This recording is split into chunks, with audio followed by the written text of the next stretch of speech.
Well,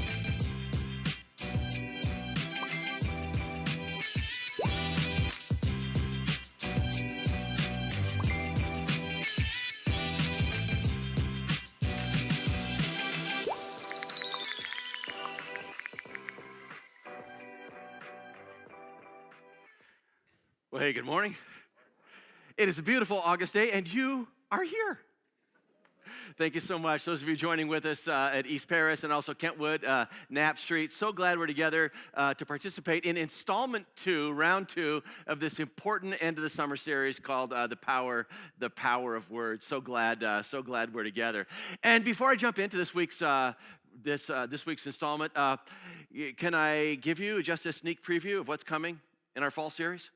Just 2 weekends from now? Okay, 3 weekends from now, weekend after Labor Day. It's like September 7 and 8. Our fall series kicks off, and it is called Strength for the Journey. Let me take just like 1 minute to tell you where this is headed. There's a little map here. This is the country of Greece, and these are the cities in the what is commonly called the second journey of the Apostle Paul and his team. And he travels from Philippi to Thessalonica, to Berea, to Athens, to Corinth. And we're going to be journeying with him on this trip. Now, real quick, it was a good journey. And it was a hard journey. And so much of life is like that. They're in a season that we know that we need to be in. It's a good journey, but it's hard and it's complicated and sometimes chaotic. And so we're going to follow them, this team, as they travel and as they found strength for their journey. It's our deep hope that you will find strength for yours in this series. Late May, Aaron Buer and I, we took off and we filmed in each of these locations.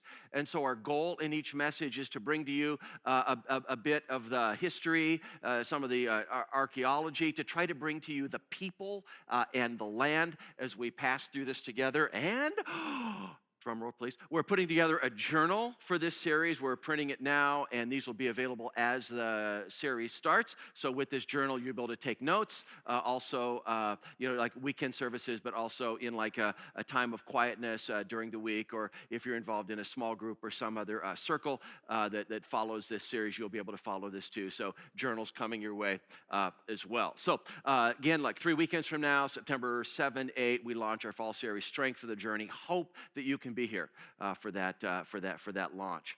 And speaking of Pastor Aaron Buer, he's taking next weekend installment number 3 of The Power of Words, which he thought was unfair because he recently did a cross-country trip in a minivan with his 5 kids in back. And it's kind of like, we were having this conversation last week. Says, dude, a person who just climbed out of a minivan with 5 kids in the back should not have to speak to other people on speech and on the power of words. And some of you have taken cross-country trips, understand this. Now listen, it's been a while for me. My kids were young once upon a time. In fact, this is a picture I pulled up of them. Anyone recognize this bronze statue from a place on the west side of Grand Rapids? What is this location? Any of you know? John Ball Zoo. I know it's kind of grainy. We used something back then called film. And so I discovered something. I discovered something, and that is that when we took our kids places, often they were at their most energetic, and I was at my most impatient. Often they were at their most energetic, and I was at my most impatient. In fact, some of this impatient boiled over into legendary stories. In fact, my kids, they had a term for it after a while. They called that version of me Vacation Dad. A whole version of me, Vacation Dad. And there's a story I told years ago, and it is worth repeating because it was legendary. We were traveling down Chicago, fighting Chicago traffic, and it was terrible that day. The kids were wired and wanted to get out of the car. They were like early grade school age. I remember the very hotel we were staying at. It was Best Western, River North, just like a block or so away from Rainforest Cafe in the River North area.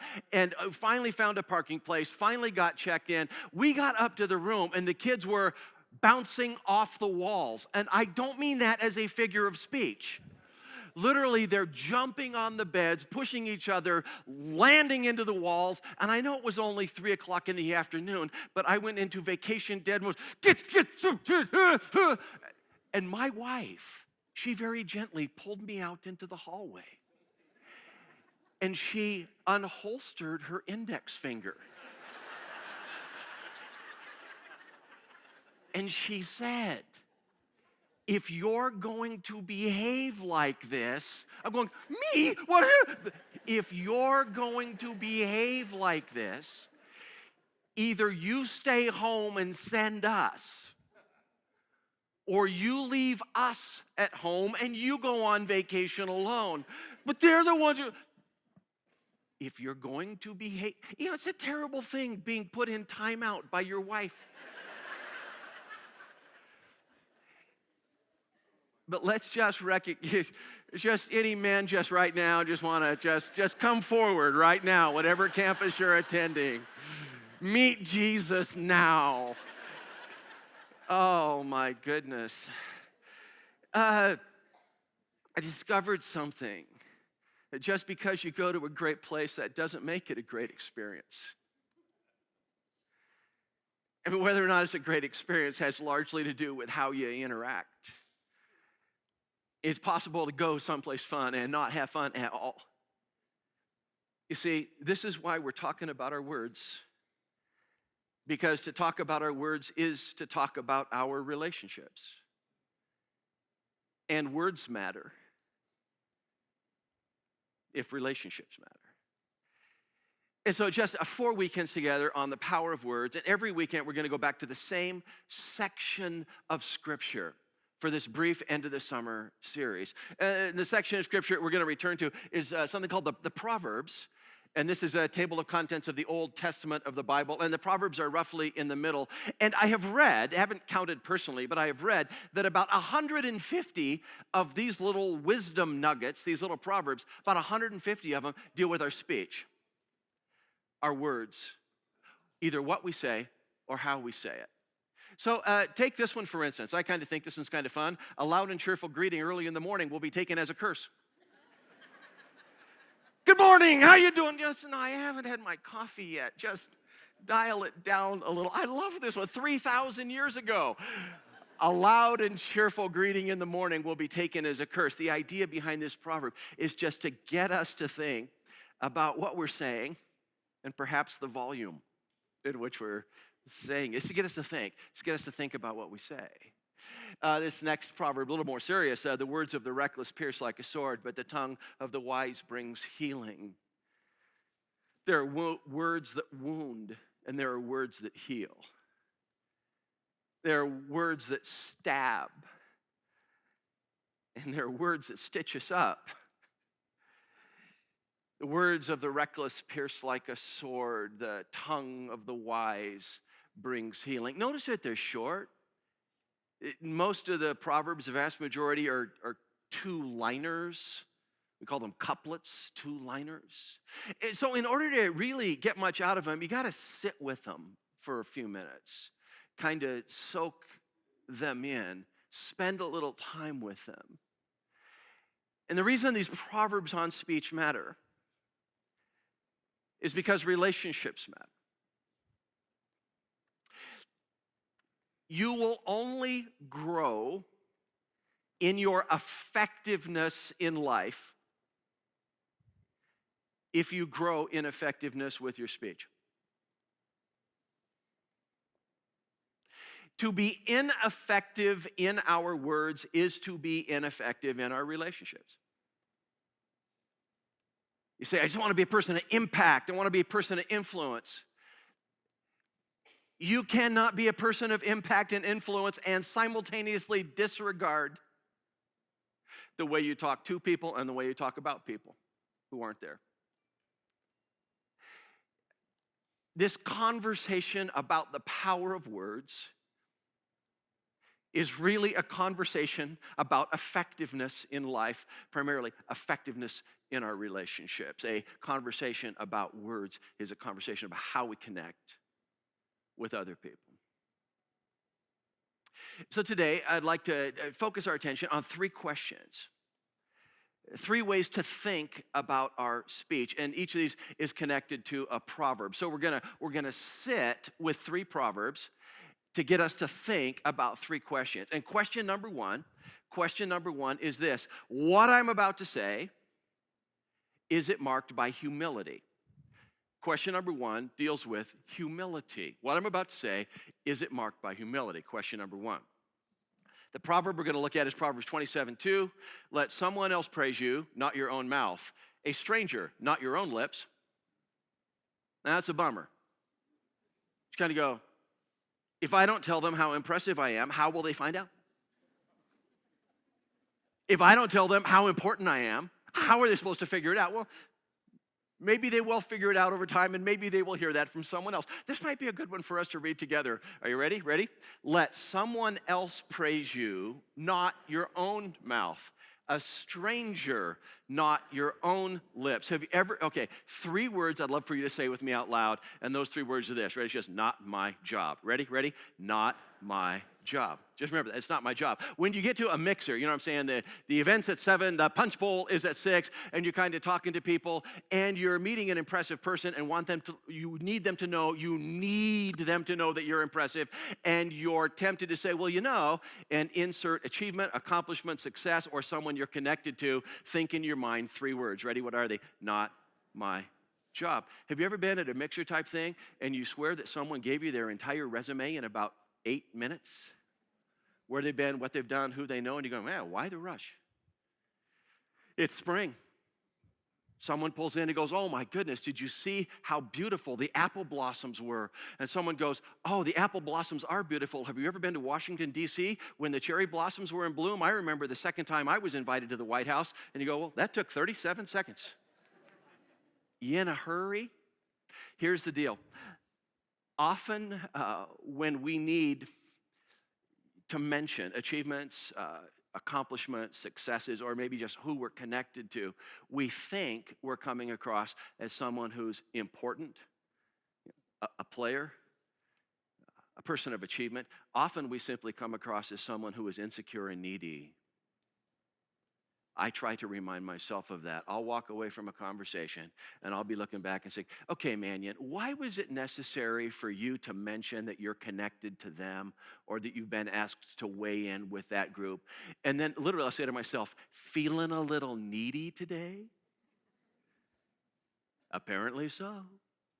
And I'll remind myself, that's what? Three words. That's not my job. Understand something. We are far more drawn to people of achievement who are humble than people of achievement who have to let you know about it. Our dear friend, John Dixon.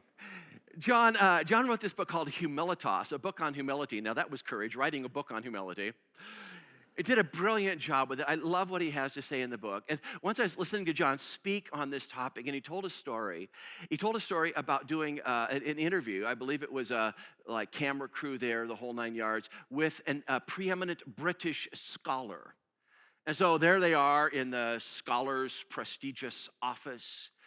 And before they started the interview, this prestigious scholar, as I remember John telling the story, just kind of said, hey, would anyone like anything to drink? And he just went around the room. Not only the interviewer, John, but also like camera crew type people. And it's like, okay, coffee, coffee black or coffee with a cream sugar? A tea with 2 sugars. They do that in England. Tea with coffee, milk, coffee with milk and sugar. Okay, and then the guy disappears. And, John, of course, he thinks he's going to, give the order to somebody. And the guy disappears for like several minutes. And he comes back in carrying the tray, and the dude, this preeminent scholar, had literally made all these drinks himself. And they went around the room and just kind of like, okay, coffee, black, 2 sugars, milk and sugar. It was just this action of humble servanthood. Here we go. How can you have big impact without acting like you're a big deal? How can you have big impact without acting like you're a big deal? And that's what John was witnessing. Now, here's the deal. Later on, John talked about weighing scholarly opinions. This scholar says this, but this scholar says this. When the coffee tea scholar was presenting an opinion on paper, John found himself siding with that scholar, even though it had nothing to do with coffee and tea. because we are far more drawn to the humble than to people of achievement who have to let you know about it. There's a quote in Humilitas that I love. John writes this. He says, in business, sport, the military, or anywhere you care to mention, we are more attracted to the great who are humble than the great who know it and want everyone else to know it as well. Just as far as inviting people into your life and people feeling welcomed into your life, we're far more drawn to people of achievement that are humble than people of achievement who have to let you know it about. And by the way, it's far more impressive when it comes from somebody else. It really is. Yeah, I think she used to be a swimmer. Dude, like all-state swimmer, like college scholarship swimmer. She never told me that. Wasn't her job. It's more impressive when you hear it from somebody else and they didn't have to tell you. Yeah, Tim, what does he do? He's in construction or something. Is that what he told you? He told you, like, he was in construction? Dude, he is one of the best finished carpenters in the region. I mean, when there's like a ultra high-end job, it's very intricate and really expensive, his number is at the top of the list. And furthermore, he's fast. He's good and he's fast. I don't know if there's anyone better in the region. He didn't tell me that. He just said he did construction work. It's more impressive when you hear it from somebody else. Hey, listen, there's a prayer that I pray. I've prayed this dozens of times. And it only takes about 3 seconds to pray. This is a good prayer, all right? It takes like three seconds to pray. And I pray this prayer, have prayed this prayer from time to time when someone is about to quiz me about you. I see two things. Number one, I've been doing this a while. And secondly, Ada Bible Church has grown a bit over the years. And so it's not uncommon for people in church ministry, either a man or woman involved in a ministry somewhere, and they're trying to directionally shape or help lead their church, or a younger pastor or something like that, to go, hey, I have a question. This isn't unique to my field, right? I mean, if someone's a brand new volleyball coach and they bump into a volleyball coach who's been doing it a couple decades and they've been part of building kind of a strong program, I just assume that the younger volleyball coach would have some questions about processes and practices, whatever, for another volleyball coach. I'm assuming that a brand new realtor, if they ended up in a mixer or in a company or at a summer picnic with someone who'd been a realtor for a couple decades who had built a small agency, that they just have all kinds of questions for that person. So this isn't unique to ministry. I'm assuming that this bleeds over into other fields. But in the space of time where they say, hey, I have a question, as I'm saying, hey, fire away, as I'm saying fire away, I have often prayed, humble and honest. Lord, help me be humble and honest. Help me adequately present who we are, what we've done, to have the honesty to be able to say, yeah, we're really not that good at that. You have to go to someone else for advice on that. I mean, no ministry crushes it in every area. And to be able to reflect honestly on the past, but also humbly on the past. And I often shoot that up as just a prayer. Okay, Lord, humble and honest, humble and honest. Because see, here's the idea. How can you have major impact without needing to project that you're a big deal? If God is able to harness that in your heart, you have harnessed something powerful that invites people in.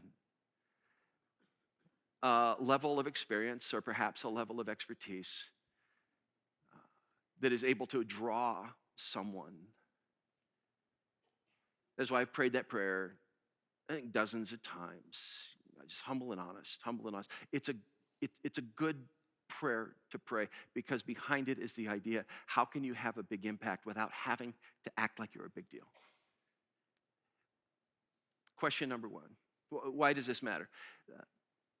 Our words matter because our relationships matter. Just question number one, is it marked by humility? Is it marked by humility? Is it marked by humility? But that little prayer, is it humble and is it, what was the second thing? Is it humble or is it? Leads us into our second question. Is what I'm about to say, is it marked by honesty?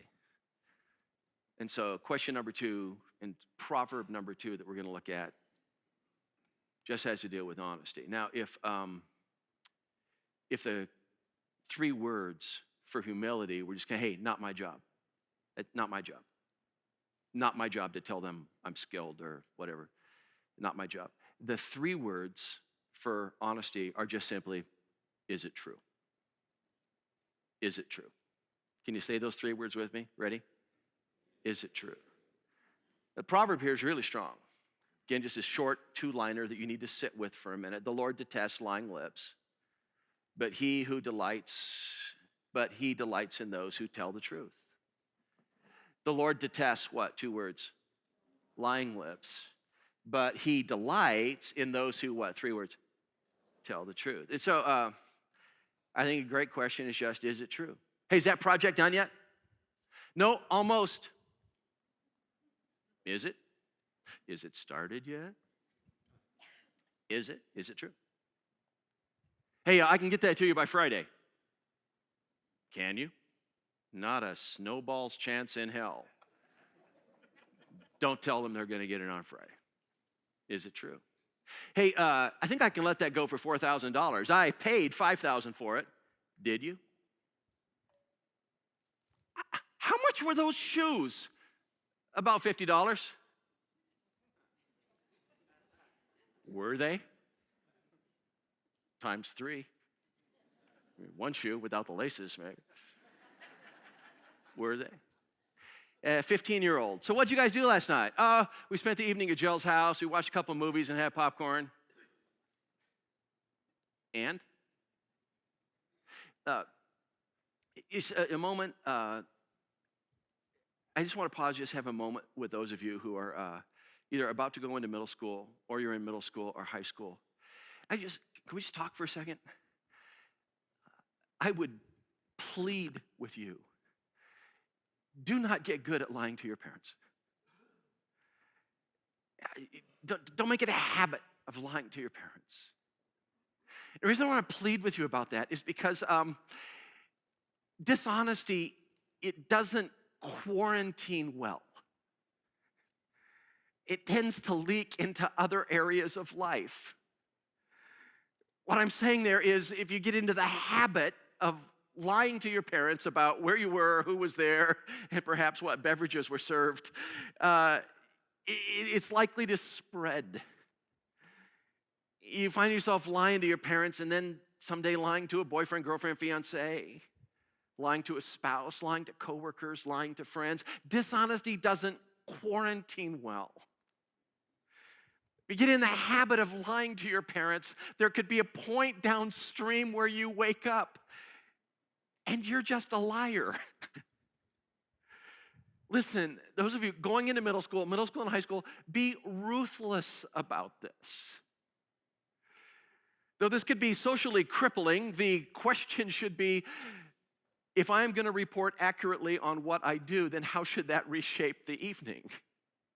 Behave in such a way that your spirit is free to walk in the door and say, this is where we were, and this is what we did, and this is who was there. What we're talking about here is being trustworthy. And the word trustworthy, let's break it down. What it means is being worthy of trust. This is huge. Because lying may be an exceptional short-term strategy to get out of trouble today. It's an awful long-term strategy because people usually figure it out over time. People usually figure out that you're a spin doctor, that you're a master of the half-truth. People usually figure out over time that you will bend or twist the truth or fabricate things in order to always look good in the situation. Generally, now, not immediately, but over time, people begin to figure out that you are not worthy of their trust. And they know that when they ask you a question, they're probably not going to receive an honest answer. Honesty is important because relationships are important. My friends, trust is the glue that holds relationships together. It is hard to have solid, enduring, long-term relationships, whether in family or in business or in friendships, when you're constantly bending the truth.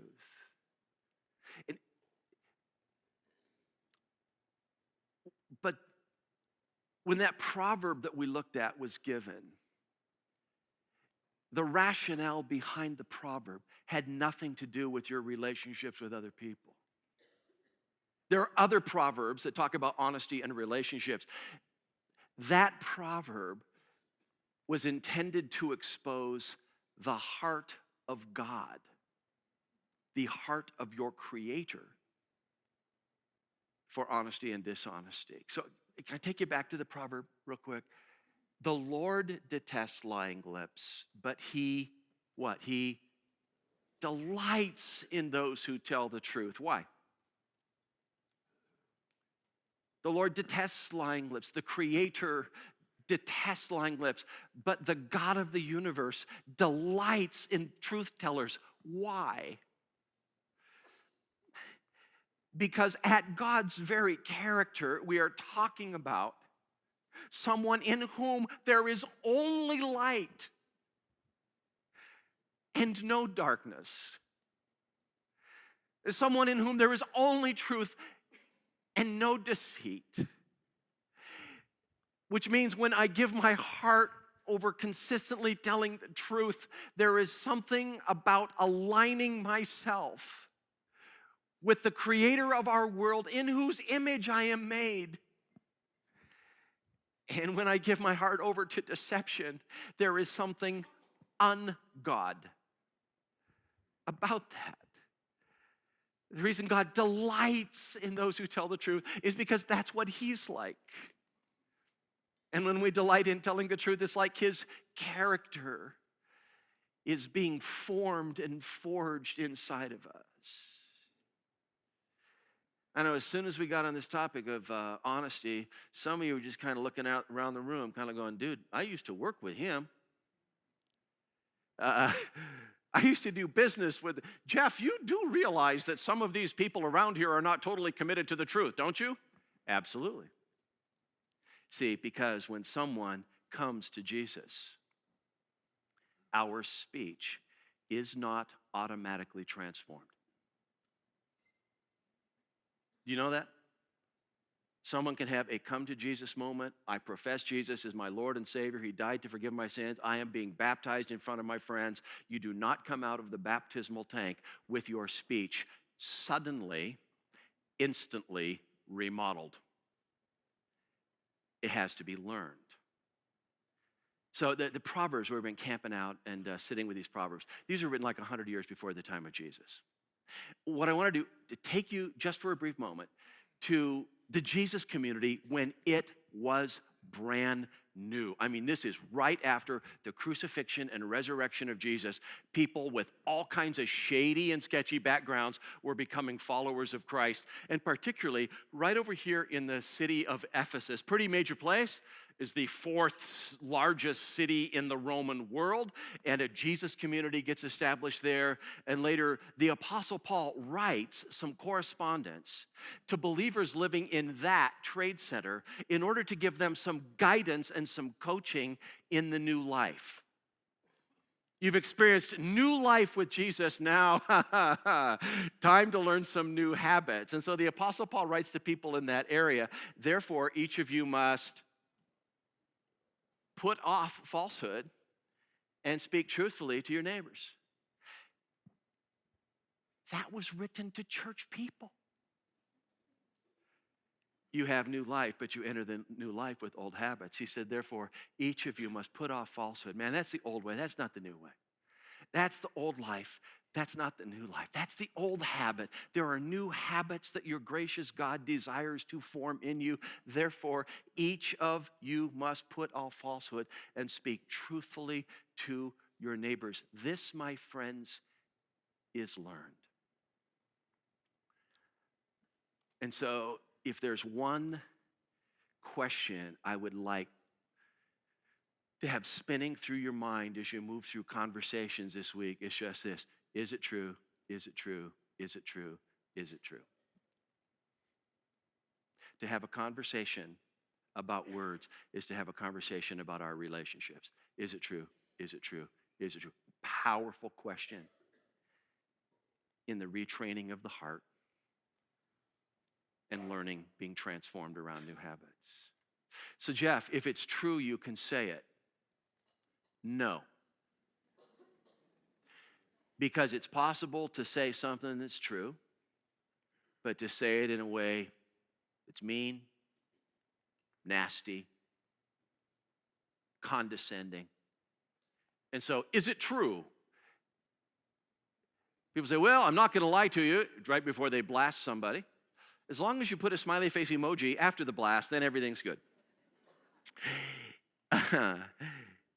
Question number 3 is what I'm about to say, marked by, say the word with me, kindness. Is it humble? Is it honest?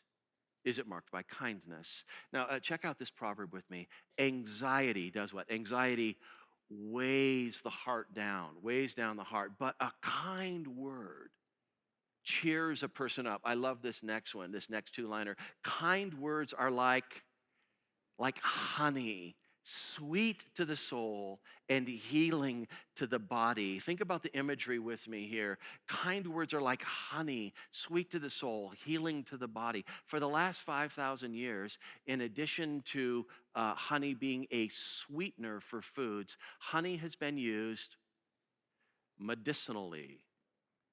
It was an antiseptic. You get scraped up, cut. People would often put honey on it to help in the healing process. And different kinds of honey worked for this. Kind words are like honey, sweet to the soul, and what? And what? Healthy to the body. It's sweetness and flavor and helps people heal. Listen, as you get prepared to launch into this next week, this is a question. What people around you are starved for a kind word? We got teachers sitting all over our spaces. In addition to teachers, we have paraprofessionals, recess cops, people who man cafeterias, right? Do you know, for many of you, school starts this next week. Those who are adults in a school setting, do you know how many of these kids coming into your schools are starved for a kind word? You do realize that there are kids that hear kind words at home constantly, and there are kids almost never hear a kind word at home. Who in your world is starved for words of kindness that are sweet to the soul and healthy for the body, healing to the body? Sweet to the soul, healthy to the body. This isn't just adults, faculty, staff in a school setting. This is 8th graders intercepting other 8th graders. This is high school juniors intercepting other high school juniors. This is college sophomores intercepting other college sophomores. You do not know who is facing a devastating situation at home, who just went through a breakup, who feels lonely and depressed, who in your world might be starved for words of kindness that are sweet to the soul and healthy for the body. Sweet to the soul, healthy. Who in your world is starved for a kind word? Individuals at work going through all kinds of stuff. Maybe someone lives up and around the corner as you go out and they take the garbage cans out, pull the mail in. Family members that you interact with. If someone is going through just a bummer of a season in their life, there are people around you who are starved for a kind word. And so we ask, are my words marked with humility? That's not my job. My words marked with honesty? Is it true? Are my words marked with kindness? Who might be starved for a kind word? Some of you going, kindness, Jeff, this isn't the week for kindness. Dude, I got to have a hard conversation. I got to have a hard, brutal conversation, brutally honest conversation with a coworker. I got to have a brutally honest conversation with a son or daughter and where they are. I got to have a brutally honest conversation with a friend. My challenge for you is this: how to have a brutally honest conversation without being brutal in the conversation. It can be brutally honest without you being brutal. Is it possible to bring kindness into that hard conversation? Now, this past week, as I was prepping for this, I grabbed my copy and started to scan Emerson Eggerich's book. He says, Before You Hit Send. Wonderful title. Before You Hit Send. And he says, run the conversation through 4 grids. He says, ask, is it true? Ask, is it true? Is it kind? Is it necessary? And is it clear? Emerson's book. Is it true? Is it kind? Is it necessary? And is it clear? And I love what he said about this as he made the transition from true to kind. He says, people hear your words for truth. They feel your words for kindness. People hear your words for truth. They feel your words for kindness. There's the challenge. How to speak words of truth, but to speak words, honest words in a kind way. Some people have never had an individual in their life take them to task with the tone, I'm with you, I'm for you, I love you, and this is unacceptable. But can the tone, truth is about the what, kindness is about the how. Like, I'm with you, man, I'm for you, I love you, and this is unacceptable. Back to that Jesus community in Ephesus, you'd find this in Ephesians 4, speaking the truth in love. There's a challenge for the week. Unadulterated truth, brutal truth without being brutal. We got to have a conversation. Speaking the truth, what? In love. Don't choose between the two. Don't see them as opposites. Either I'm going to tell the truth or I'm going to be loving. Speak the truth in love. There are some people, men and women, who have never had an individual throw down a serious challenge to them while being for them. I'm for you. I love you. This can't go on. I'm for you. I love you. This can't go on. Our words matter because our relationships matter. This weekend, Chris and I, we pulled grandparent duty.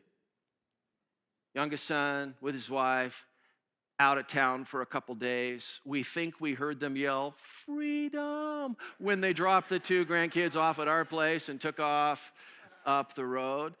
And so Friday morning, we think we're gonna take them somewhere. And we ended up here. Do any of you recognize this statue? Yeah, look at those beautiful little grandkids. They look angelic, don't they? They can be. I was reminded of something on Friday. I was reminded that when we take grandkids somewhere, they are at their most energetic. And often I am at my most impatient. It was the strangest sensation. My wife pulled me aside. And she said, why do you have to rush us from one place to the next? And I walked away. Can you believe she said that to me? And I walked away from the conversation saying, at least she didn't have to use her finger. At least I wasn't put in timeout. But it was like I began to hear echoes of a distant friend, vacation dad. He's back. And I was reminded of something, and the something was this, that just because we go to a great place doesn't make it a great experience. And that my words should matter because my relationships matter. I would have a preference that my grandkids don't recall me as someone who is overwhelmingly impatient and grumpy. That would be my preference. What I'm saying here is it's a lifelong challenge. It's a lifetime challenge. And it's a challenge worth stepping up to, and it's a challenge worth stepping into. Because our conversation about our words is really a conversation about how we interact with the people that matter to us or that should matter to us. Our words, they matter. They really do. And so we ask that our gracious God would mold us, shape us, continue to transform us as we move into our week. May we follow the words of our Lord Jesus, who said, "Come to me, all you who are weary and burdened. I am humble and gentle, and you will find rest for your soul." May we follow his voice. It is in his name that we pray. Amen. We'll see you next week.